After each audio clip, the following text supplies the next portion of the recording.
Sometimes I'm east, sometimes I'm west, no chains can ever bind. This is Byrne Power coming to you on a pleasant, warm summer day here in Tbilisi, Georgia, where the greenery has passed the tipping point of the season. And you know that point, somewhere in July, August, depending on where you live, in the northern hemisphere, of course, where things seem to no longer be growing, but to start shrinking. It's a subtle moment. I always look for it when I have the time in the summer. Well, what I want to do is I want to give you what shall we call it? A ranking of different kinds of tourists, different types of tourists. Now, I understand. This might seem a little bit, snobbish of me, pretentious to be able to rank different kinds of tourists. But I find if one, for instance, looks at the extremes, and the extremes would be something like, stag party tourism down near the bottom, and research tourism where you stay in a place for quite a while researching a subject. Those are very different from each other with everything in between. There will be 25 rankings. And one thing I do want to say, so you don't misunderstand me, is that even if some form of tourism that you've taken ranks near the bottom, with the exception of something like sex tourism or stag party tourism, even some of the lower forms of tourism, say cruise ship tourism, doesn't mean you're a bad person. It doesn't mean that you had a terrible time. But what it does mean is you can improve. You can go to the next step or two or three. And I've seen people when I lived in Alaska who came off cruise ships. Who knows what they saw? Things that, simple skim across the pond, but they saw enough to come back and live in Alaska. So that's graduating from a low level of tourism to the ultimate, living someplace, which is not tourism anymore, but it is a wonderful thing to have accomplished. So we'll say that. And again, just because something's near the bottom doesn't mean you're a bad person or that you might not have a great experience. But it does say there's room for growth. So what are my criteria? My criteria are this. First of all, what is the point of the tourism? Is the point of the tourism something which, just something you want to get from the culture, something simple that you're trying to take with no sense of learning, no sense of giving in the best sense? Or are you traveling in order to learn something? Now, actually, this is an age-old debate. And I just read a book by Lucy Lethbridge called Tourists, and she looks at popular travel, not snobby travel, but popular travel in the 19th and early 20th centuries. And it is a fascinating book because this dichotomy has always been there. And it is the train in particular that starts people moving towards the idea of popular tourism. The only downside to it, which she, writing the book, was very well aware of, is that, what happens when people who know nothing about where they're traveling to show up in hordes at a destination and end up somehow diminishing it? And what constitutes that diminishment? Is it a diminishment of the more snobby tourist who comes along and says, oh my gosh, we can't go visit the Mona Lisa anymore because it's overrun by them, which it is. Or is it, how does one tackle it? It's a huge subject. That's why I'm doing a whole series on it eventually. But just to give you something to start chewing on, I thought I would make this ranking of different types of tourism and travel. Okay, so on to the list. since there are 25 different categories of tourism that I've made, and this is, it's not arbitrary. This is based on my observations, and this is just when I made the list, I said, oh, okay, I've got 25, and I'm not going to spend a long time on each one.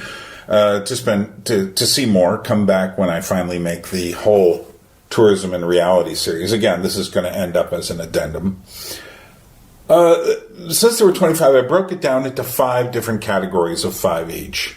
And this just made sense from an organizational standpoint. But the way the major categories go is tourism that causes active harm, tourism that causes ignorant harm, problem tourists, good travelers, and finally, respectful travelers. And so we're going to be moving up the list. I'm going to start at the bottom with number 25, sex tourism.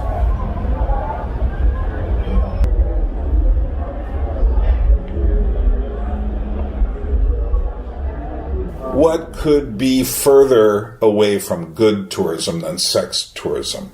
Amsterdam, Bangkok, Manila. In fact, I remember reading a Let's Go Europe guide. I haven't seen those around for a long time. I have the feeling they died. But they were talking about going to Europe, and this was after the Wall and the Velvet Revolution and all of this. So they were talking about going to the Czech Republic, and the way they talked about, and you should, try to meet the girls, and then the guy goes, dude, you might get laid. Which, to me, is the most predatory thing I've ever heard. And I read that back in, 91, 92. And I was going there in 93, and I just thought to myself, this is what's being encouraged. To go somewhere just to pick up chicks. But it gets much darker than that. Places like, that's Amsterdam. But Bangkok, Manila, let's put it to you this way. The trade in human bodies is considerably more degrading. And, unfortunately, a lot younger. So, enough said on that. That should be clear. Next on our, moving up the notch just an iota is stag party tourism. Now, the Brits have made a specialty of doing this in the city of Prague. And I remember, I've been going to Prague since the year 2000. And I remember sometime, I think it was 2005, I started seeing these kind of people, always Brits, rambling around the city, going, and they were drunk out of their mind, pissed to hell, and they were basically going to sex emporiums of different sorts. They were getting drunk and puking on the streets. I had one friend who worked for a while in one of these kinds of establishments, and she said she just hated hearing the sound of British voices coming to this place where they did dancing, exotic dancing, shall we call it. But what made this possible was the arrival on the scene, particularly of Ryanair. And there were other cheap air flight service, but Ryanair somehow figured out that there was a need. You see, you could travel, particularly in the beginning, for like 20 pounds, 20 British pounds, round trip to Prague. And this was enough to open the floodgates of these kind of yobs who never traveled, the kind of soccer thugs and hooligans who you never would see out of the country until the prices came down. By the way, as an American, I would like to say, for those of you who are European or Asian, there's a whole class of American you've never seen because they don't travel, because they don't have passports. And let me just put it to you this way, you can be happy about that. Well, down near there is sports tourism. Now, sports tourism could be something quite interesting, like going to the Olympics or going to, you have a specialty sport like archery or something. I haven't got a problem with that. But what I'm talking about here is football tourism, and I mean the world variety, not the American variety, although the American variety can get rather savage as well and extremely tribal. But often, I mean, you get huge fights and conflicts because of these travels. So what you're seeing here are travelers who go to use a place. They're not going to get anything from it. For instance, someone figured out that when the Czech Republic opened, there were a lot of beautiful but poor women, so they used the place for its openness and looseness. Amsterdam itself is to blame for that. So the stag parties, the sex tourism, but the sports tourism is, I remember in 2005, I was in Warsaw, and there were these soccer hooligans. I ran into them several times, once on a train in Austria, and they were just pouring beer out of the trains as the train would start to take off from the station on people on the platform. Yeah, sports tourism, that kind of sports tourism. The kind where I'm going to root for my team obnoxiously. Sports tourism is way down on the list. But, you know, this seems like a kind of a lower class sort of thing. But the next one is just the opposite. Luxury tourism. By luxury tourism, I mean these exclusive, really private tours, private places, private beaches, private islands.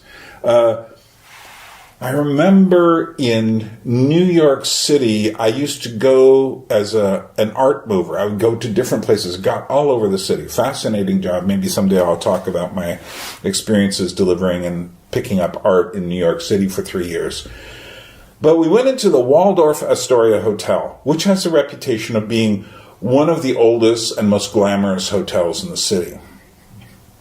And there was a weird thing that we saw, and it was a magazine there. I don't remember the magazine. It wasn't called the Waldorf magazine or something, but I picked it up and took a copy home because it was free for the people staying there. And I went and looked at it, and it was basically a whole. It was, what can I say? It was like the New Yorker, but ritzy, with lots more luxury ads. And I'm not talking luxury ads like, you know, Zara or H&M. I'm talking real luxury ads. So we're talking Tiffany jewels, and we're talking gold, and we're not talking your neighborhood, jeweler selling a diamond ring, and luxury apartments for sale and such. But evidently, they were catering to exactly this classification of people, luxury tourists. And they, again, they're not interacting with the environment. They're creating a separate environment. They're using the environment to create their own fantasy on. They are marginally better than the stag parties. Sometimes they are the sex tourism. We won't get any farther into that. But the truth is, the luxury tourist is a tourist who essentially, now we're not talking about simply a person who has money traveling. That could be a very great tourist, someone who really has their eyes open. But we're talking about the people who travel the world in these weird isolated bubbles of private jets and private yachts and private boats. This is a damaging tourist because they're essentially, it's like they have a big straw and they're sucking things up. They give nothing. Of course, they'll say, well, we're giving back to the community by, well, what? I don't know. Someone will tell me something, I'm sure. And then, finally, another, I think, causing active harm is something almost new, something that we all can take part of. It's selfie tourism. It's Instagram tourism. Fucking run into this thing. Jesus Christ! That is huge! That is absolutely huge! Yes! Yes! Ah! Fuck! Ah!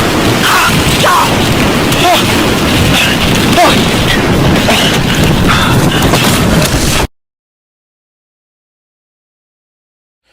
traveling the world to take pictures of yourself in various places. And you would say to yourself, well, what's the problem with that?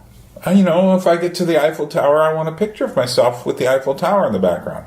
Or if I get to the Mona Lisa, I want a picture of myself with the Mona Lisa in the background, which everyone else in the same room has the same frickin' idea, and no one can see the Mona Lisa anymore because of that. It is an interesting experience just to watch the insanity of the tourists there.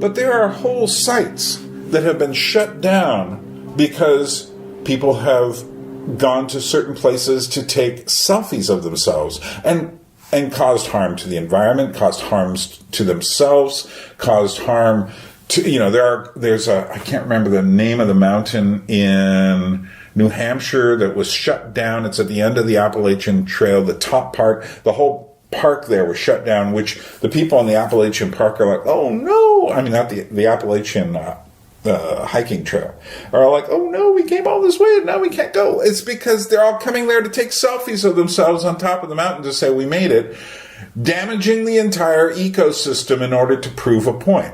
Nature can be a dangerous environment where risks need to be properly mitigated, but the rise of the outdoors as a lifestyle trait or social media backdrop has perhaps masked this truth. Baxter State Park, for example, justifies much of its heavy-handedness with its need to keep visitors safe. Katahdin is a well-known yet high-risk mountain in a region of America with relatively tamer nature. A hiker from Boston, for example, is likely not accustomed to the level of isolation or exposure that Katahdin presents because there just aren't that many mountains with the same risk factor in the region. The reservations-only system means no one can make the spontaneous decision to hike Baxter without planning. They'll spend days or weeks researching before even getting to parking reservations. Upon arrival, Baxter Rangers are trained to essentially triage hikers at Katahdin trailheads, checking whether they have adequate footwear, clothing, supplies, and asking questions that, according to the park's director, are designed to subtly spook them. Get them in the mindset that what they're about to do has risk and isn't just a walk in the park. Then, as a final filter, this foreboding sign is placed a half-mile up the trail to be read once the initial excitement of the day has worn off and a more rational brain perhaps takes over. Despite these precautions, roughly 1 in every 2,000 Baxter visitors requires medical or search and rescue resources, far above the nationwide average, and more than 60 people have died while climbing Maine's tallest peak. We will eventually talk about this whole phenomenon, but I can think of few things that people commonly do. Everything I've mentioned up till now is something for a specific kind of, shall we call them, clientele. But selfie tourism happens everywhere, and it is literally, and I mean it in the original sense of the word, not figuratively, literally, what in the world have we done to our language, but literally is destroying places and causing active harm.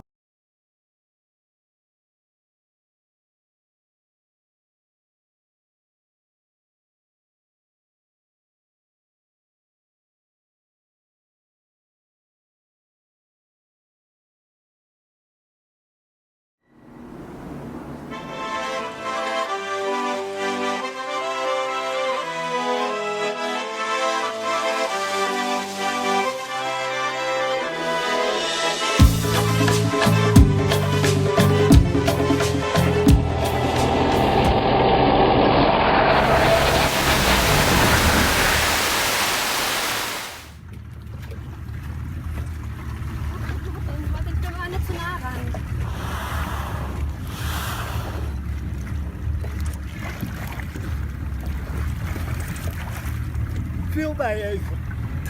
Ja. Hey.